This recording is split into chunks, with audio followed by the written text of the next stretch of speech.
Hi, and welcome back to It's Never Too Late to Date. We are the channel about dating after the age of 60. Have you thought about dating someone in another ethnic group? Well, today, on our Saturday morning question of the week, that is one of the questions that one of my viewers has asked, and how to go about that. But we're going to be getting to that in just a bit. But first, I always like to read a positive, successful story about someone who has navigated the dating world at this age, met someone, and is happy. Sweet. I'm in my first relationship in many years. I was 59 and he was 61. I just turned 60 a few weeks ago, and I hope that I have a new beginning for the rest of my life. Thank you for sharing. Now, this post was connected to a video that I did earlier that was showing my fiance and also the proposal that happened while we were in Mexico. And so I will put that link to that video in the description here, just in case you haven't seen that video. But I do appreciate all of the great comments that we got from that video, and the congratulations and all the well wishes. We really, really appreciate it. Now on to our question of the week. I enjoy your channel. I recently joined Tinder and Silver Singles. For me, Tinder is quite complicated. I don't know. I connected with a guy. He's Caucasian. The first thing he told me was he had never dated a black woman before, and what was he supposed to expect? I blocked him. I'm not playing games for now. So on to Silver Singles. I have a few people reaching out to me, but I think it's a lot of scams on there also. I know I have to be careful, but my question is, I have dated, and when I have dated, I've gone on a few dates with guys of other races, but I have never been in a relationship with any of them. I'm 62 and now I'm ready. Any suggestions on moving in that direction that will make it easy to cross the color line? Thank you so much for this question. As some of you know, my fiance is white, and so that has not been an issue for us. And he is grew up in an area in California and moved a lot of people of other races, and so have I. I grew up in the Pacific Northwest, and some of you have heard my story. My as a young child in elementary school. I think there were probably in a class of 30 kids, there were probably 5 or 6 of us that were black. And so you get to know each other. We're all from a similar community, all kind of, working class parents, some single moms, some single dads. And so we all had something in common, and we all went on to this, most of us to the same middle school and then on to high school. And so when you grow up in a community together, you get to know each other and you get to know a little bit about the other races. And so it wasn't such a big deal for me to date people outside of my race. So there, that was that. So to her comment about the fact that this guy had asked her or told her that he had never dated a black woman before and what was he supposed to expect. And she sounds like she was offended by that, and it bothered her that he would even ask that question. And you're going to find that people are curious, and that may be the way that he came across. It wasn't a bad thing. It probably didn't have any bad intent, but it probably didn't sound right to you. But he was just being curious, and not saying that you should go back and give that guy a chance, but just know people are going to ask weird questions.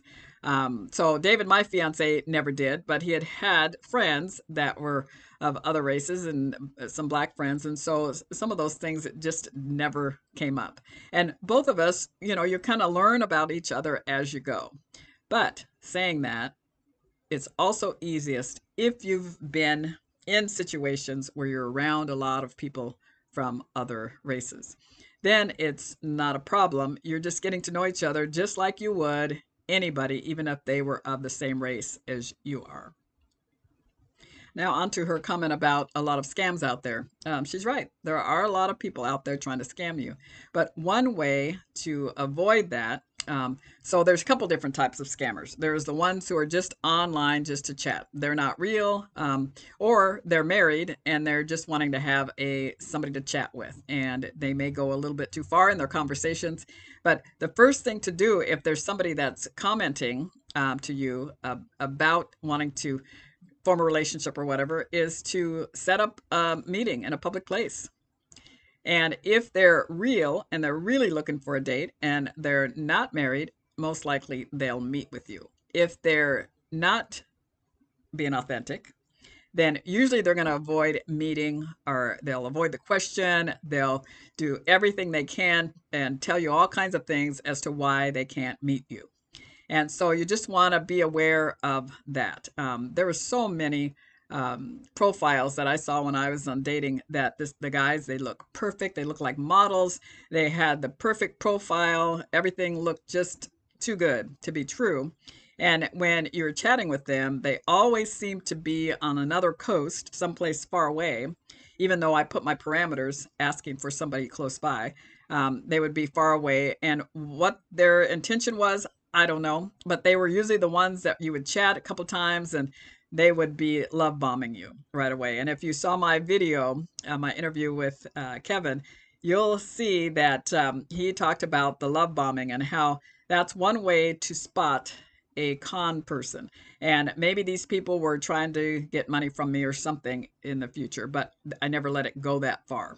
They lived too far away and it just didn't make any sense. So I'm going to tag that video also in the description so you can find that if you haven't seen that yet. And it's called How to Spot a Con Man. And so this person, this one that left the comment here, this would be a perfect video for her to watch. And it doesn't matter what ethnic group you're dating, there are con men in every ethnic group. And so you just have to be smart and look for all of the signs and be sure to watch that video. Kevin brings up some great ways of spotting somebody who is out to con you. And if you you can look at the link that I'll post, but also he's got Kev Hicks at kevhick.com. And he's got some great information. He's younger than us, but the wisdom is amazing. He's very, very wise young man, and I loved having that chance to do the interview with him. Now to her final comment that says, I'm 62 now and I'm ready. Any suggestions on moving in that direction that will make it easy to cross the color line? Well, there isn't any, I won't say easy way, but just be yourself.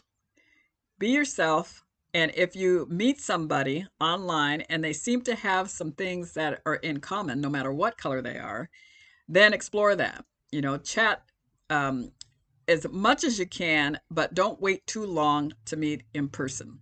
And all the safety precautions should be taken. Meeting in a public place, never get in a car with them or go. You always come by yourself. And I don't even think I mentioned this, but on my first date that I had with David, we're sitting in the restaurant, and two of my friends that knew that where we were and that we were meeting for the first time just happened to be walking by and looked in the window. And as I could see these two people going by, looked to the side, they saw that I saw them, and they just kind of did that stair walk all the way down. So like I wouldn't be able to see them anymore. They were hiding. But, you know, it doesn't hurt to have somebody that's concerned and to possibly meet at the same coffee shop or in the same restaurant as where you're meeting for that first time, just to be safe. So nothing that you can do to be ready to date somebody of a different race. You want to be yourself because you want to be able to be yourself for the rest of your life. So don't change anything to adjust to them. But know that they're probably going to be curious, and you will too. Ask the questions and don't be, concerned or defensive if a question comes across in a way that you don't like it. Just kind of repeat it just to make sure, are you really asking me this, or why are you asking that? And, ask questions back if you get a question that you don't quite get why they're asking it. And you'll get to know each other that way. Be curious. I can't say that enough. No matter who you're dating, even if it's somebody of the same race, you want to get to know them. So be curious about them. And you want to date and you want to find somebody that you like. And stop being all nervous and anxious about what somebody else is going to think about you. Your goal when you're out dating is to look for somebody that resonates with what you're looking for.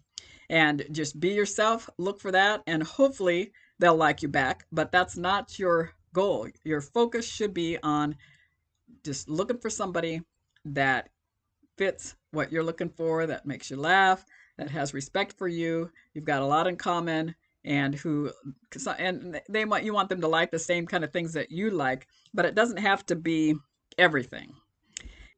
So hopefully I've answered the question that was asked. And if you've got any comments or anything that you would like to share about any situations that you've had with interracial dating or interracial experiences, please feel free to share. I think that we have a lot more in common with other people of other ethnic groups than what we think, and so it's kind of fun to explore that area.